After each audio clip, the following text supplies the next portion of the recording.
नमस्कार दोस्तों, स्वागत है आपका सीआरपीसी एंड बीएनएसएस के लेक्चर सीरीज़ में। ये दोस्तों हमारा है लेक्चर नंबर 10। इसमें हम देखेंगे दोस्तों एविडेंशियरी वैल्यू ऑफ एफआईआर, मतलब कि जो एफआईआर हम लोग रजिस्टर करवाते हैं उसकी क्या एविडेंशियरी वैल्यू होती है। तो पहले तो दोस्तों ये सब्सटेंटिव पीस ऑफ एविडेंस नहीं होता है। सब्सटेंटिव पीस ऑफ एविडेंस का मतलब कि सिर्फ इसी के आधार पर, सिर्फ एफआईआर के आधार पर हम किसी पर्सन को कन्विक्ट नहीं कर सकते हैं। बस एफआईआर हमारा किसके लिए यूज़ होगा दोस्तों, या तो कोरबोरेशन के लिए या फिर कॉन्ट्राडिक्शन के लिए। अगर किसी पर्सन ने इन्फॉर्मेशन दी थी तो हम लोग बाद में जब ट्रायल होगा तो उसको कॉर्पोरेट करवा सकते हैं या फिर कॉन्ट्राडिक्ट करवा सकते हैं।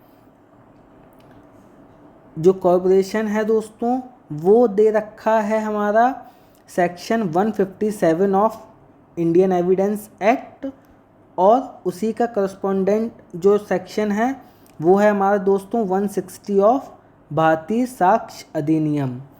और अगर हम कॉन्ट्राडिक्शन की बात करें दोस्तों तो कॉन्ट्राडिक्शन भी हो सकता है, और ये दे रखा है दोस्तों section number 145 of Indian evidence act.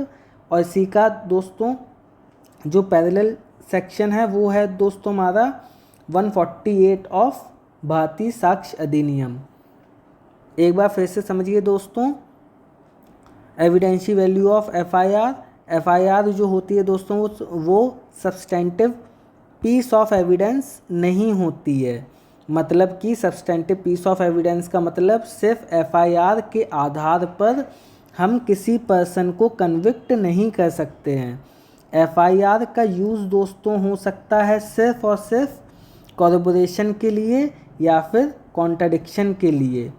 अब दोस्तों देखते हैं note, no confessional FIR taken as evidence.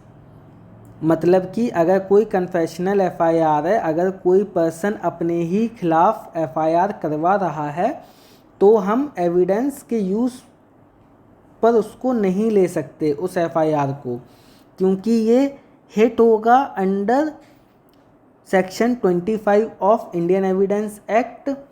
और इसी का जो पैरेलल सेक्शन है दोस्तों सेक्शन 23 ऑफ भारतीय साक्ष्य अधिनियम।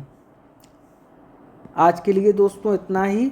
अगर आपको लेक्चर अच्छा लगा हो तो प्लीज़ वीडियो को लाइक करें, चैनल को सब्सक्राइब करें, और अगर आपका कोई भी डाउट है तो आप कमेंट करें, मैं आपको रिप्लाई कर दूंगा।